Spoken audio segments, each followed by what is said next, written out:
Bom dia, boa tarde, boa noite, pessoal. Tudo bem com vocês? Espero de coração que sim. Dando continuidade então às nossas aulas, vamos ver os peixes, né? Lá na página 37. Então eles representam a maior classe em números de espécies conhecidas entre os vertebrados, entre os animais que possuem coluna vertebral, né? E apresentam notocórdia em pelo menos uma fase da vida. As estimativas evolutivas acham que os peixes surgiram por volta de 500 milhões de anos atrás e a distribuição deles nos planetas, eles ocupam a água salgada, água doce, mares, oceanos. Então, eles ocupam entre ainda água, rios, lagos, açudes, e dentro desse grupo existe cerca de 24 mil espécies, tá? Das quais, dessas 24 mil espécies, mais da metade vive na água salgada. E o tamanho dos peixes, ele pode variar de 1 centímetro até cerca de 18 metros, tá? Provavelmente foram os primeiros vertebrados a surgir na Terra. Eram pequenos, sem mandíbula, né? Possuíam coluna vertebral cartilaginosa e uma carapaça revestindo seus corpos. O período evolutivo gerou uma série de adaptações nesses animais, porque elas representaram melhores condições de sobrevivência para os peixes no seu habitat. Entre elas, a perda da couraça pesada, né, que acabava dificultando o nado, acabava dificultando para eles nadar, se tornarem nadadores velozes e terem mandíbulas e poder morder. Tá? Após eles serem limitados evolutivamente da filtração de partículas nutritivas, que é o que acontece com mamíferos marinhos, como é o caso da baleia, que a baleia azul, por exemplo, a cachalote, faz filtração, né? Ela se alimenta numa quantidade muito grande de zooplâncton e fitoplâncton, e é por filtração. Ela enche a boca de água e o que seriam os dentes deles são vários pelinhos que servem como um filtro, né? E aí a água passa por ali, o fitoplâncton e o zooplâncton acaba ficando preso nesse filtro.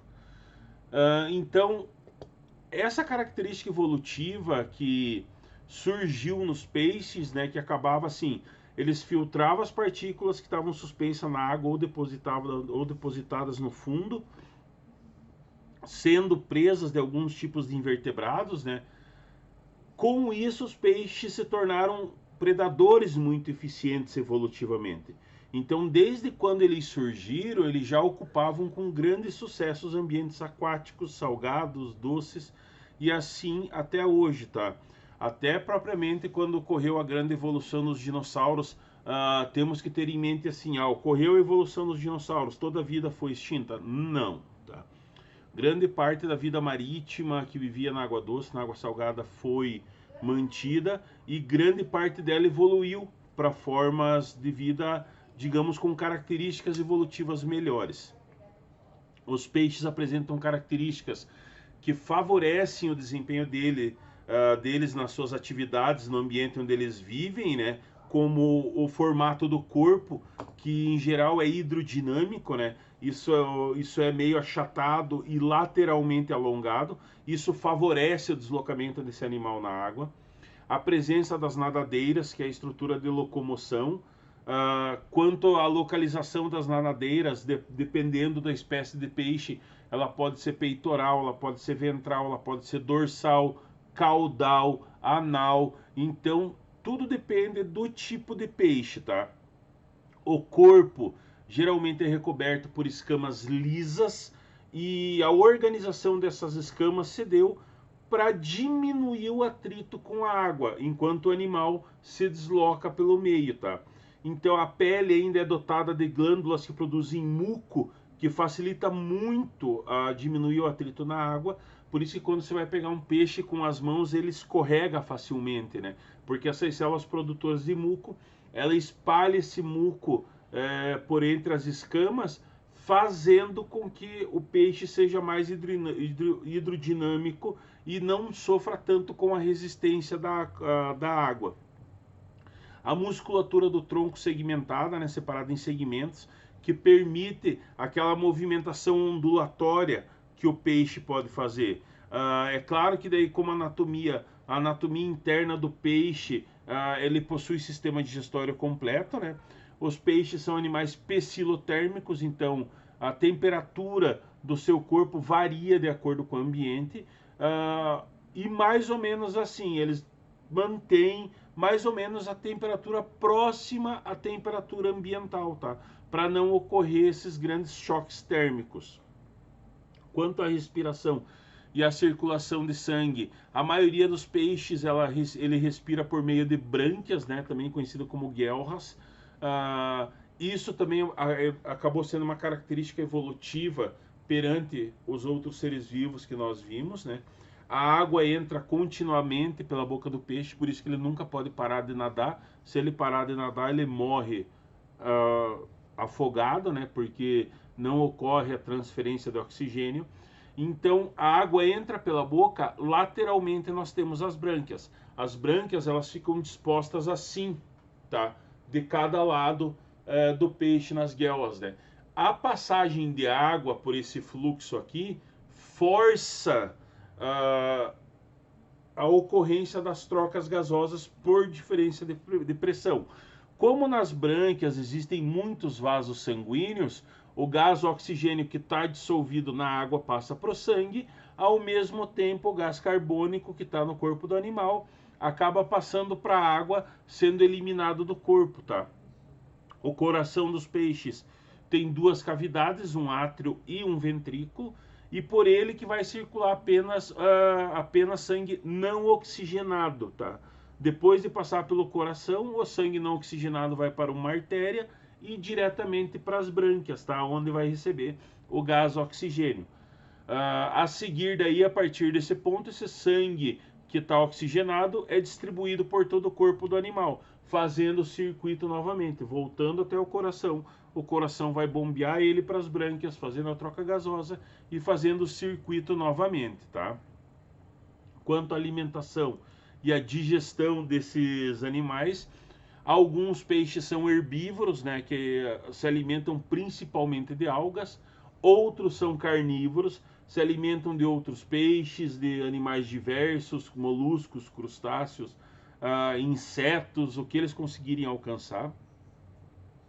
Nas zonas abissais, que são as grandes áreas do oceano, né, que são locais muito profundos, que são destituídos de luz, existem os seres fotossintetizantes, né, onde os seres fotossintetizantes não sobrevivem, pois você não tem luz solar para que ocorra a fotossíntese. Tem muitos peixes que são dentrívoros, né, que acabam se alimentando de restos orgânicos que têm origem na superfície iluminada e de peixes carnívoros, porque muitos peixes morrem e acabam se depositando no fundo oceânico, então esses animais vão se alimentar desses restos orgânicos que ficam dispostos no fundo oceânico. O sistema digestório é constituído por boca, faringe, esôfago, estômago, intestino e glândulas anexas, como fígado e pâncreas, tá?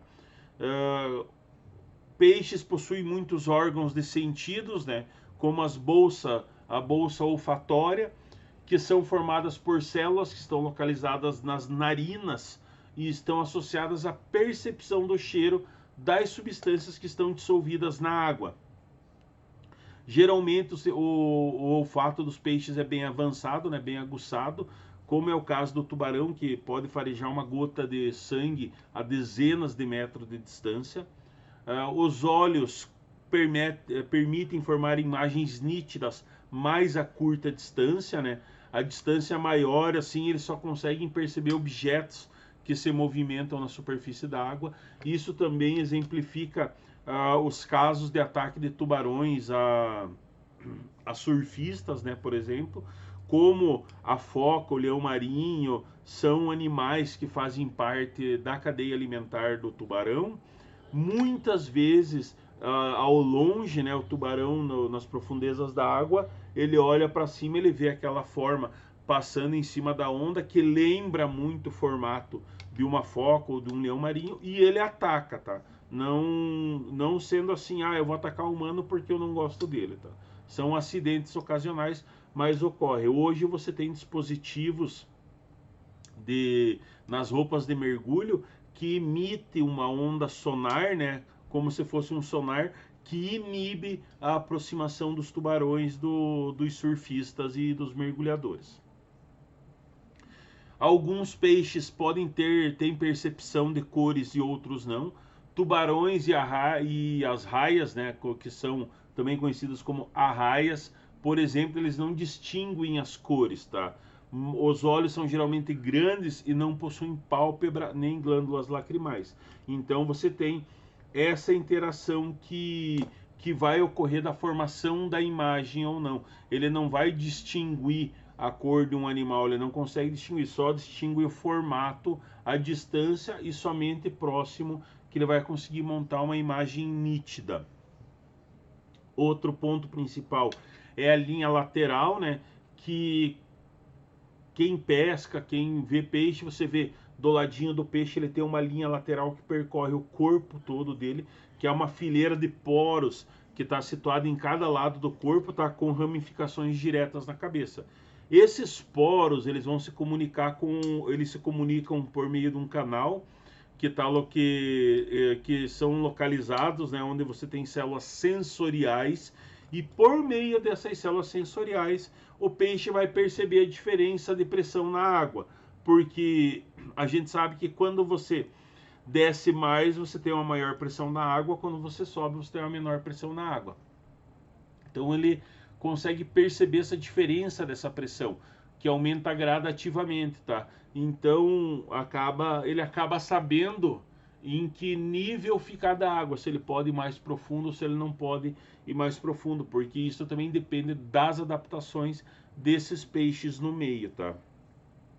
Percebe também perturbações na água, que consegue detectar a presença, né, de uma presa ou de um predador, ou o movimento de outros peixes que estão nadando ao seu lado, e acaba sendo bem importante para as viagens em cardumes, né, que eles não fiquem se batendo, que eles andem próximos uns dos outros, que o volume faz diferença para um predador. Quando um predador olha esses animais, o volume faz muita diferença nesse meio. Então acaba sendo muito importante, tá? E ainda conseguem perceber a direção dos movimentos da água, e isso facilita, né, a sua locomoção na escuridão ou nas águas mais turvas. Os peixes são classificados em classe, né? Existem duas classes de peixe. Os condrictes, que são os peixes cartilaginosos, né? E os osteoictes, que são os peixes ósseos, tá?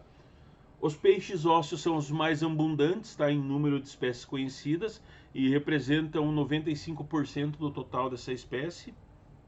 E tem várias diferenças entre peixes cartilaginosos e peixes ósseos. Os peixes cartilaginosos, como o tubarão e a raia, eles vivem principalmente em água salgada. Algumas espécies de raia vivem em água doce, tá? Como características, assim, nós temos que considerar o esqueleto cartilaginoso, que é relativamente leve, então fornece uma maleabilidade desse animal maior, né? Ele consegue se deslocar com uma velocidade maior. Presença de 5 pares de fendas branquiais e um orifício chamado espiráculo, que é por onde a água entra e banha as brânquias, tá? A boca é localizada ventralmente e o intestino termina em uma espécie de bolsa que é chamada de cloaca, tá? Dessa cloaca convergem os dutos finais do sistema digestório, urinário e genital desse animal.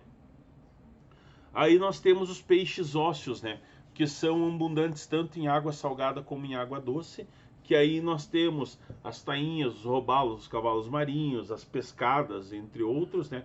E os de água doce, os lambari, dourado, pintado, pacu, acará, o catfish, né? Que é o nosso bagre, tá? E como característica de peixe ósseo, o esqueleto é predominantemente ósseo, tá? Possui 4 pares de fenas branquiais e a ausência desse espiráculo, tá? Que vai inundar as fenas branquiais, como ocorre nos cartilaginosos. As brânquias são protegidas por uma estrutura que é denominada de opérculo. A boca é localizada na região anterior e o intestino termina no ânus, tá? Não tem cloaca. Então, tá presente em muitas espécies a bexiga natatória, né? Ou vesícula gasosa, que é um órgão, é uma bolsa que auxilia na flutuabilidade desse animal. Então, ela pode aumentar e diminuir de volume de acordo com a profundidade que o peixe se encontra, e ela tem a principal função de auxiliar na flutuação desse animal, porque isso permite que ele economize energia, né? Então, como ele pode permanecer mais ou menos estável a uma determinada profundidade, você não precisa de um esforço muscular muito grande para que esse peixe se movimente, tá? Então você tem essa função que é dada da bexiga natatória. Quem já limpou um peixe já notou isso. Quando você abre o peixe, na parte de cima dele aqui tem uma bolsinha que é repleta de ar. Essa bolsinha é a bexiga natatória dos peixes, tá? Dos peixes ósseos, não dos cartilaginosos. Quanto à reprodução, a maioria dos peixes apresenta fecundação externa, né? A fêmea e o macho liberam os gametas na água. Após a fecundação do óvulo por um espermatozoide, se forma o zigoto. Muitas espécies de peixe ósseo, o desenvolvimento ocorre de forma indireta, tá? Quando é que é a forma indireta mesmo? É quando ele passa por uma transição, tá? Ele tem uma transição, qual é a formação de larvas, que são chamadas de alevinos. Depois ele se desenvolve em um indivíduo adulto. Nos peixes cartilaginosos, a fecundação geralmente é interna. O macho acaba introduzindo seus espermatozoides no corpo da fêmea, né, onde os óvulos são fecundados. Nos peixes cartilaginosos, o desenvolvimento é direto, tá? E os ovos vão dar origem a filhotes que já nascem com o aspecto geral de um adulto, apenas menores, certo, pessoal? Espero que tenha entendido sobre as características dos peixes. Acho que essas aí são as que a gente consegue abranger mais, né, sobre esse animal. Segue o material em anexo aí, fiquem bem, um grande beijo e até a próxima aula.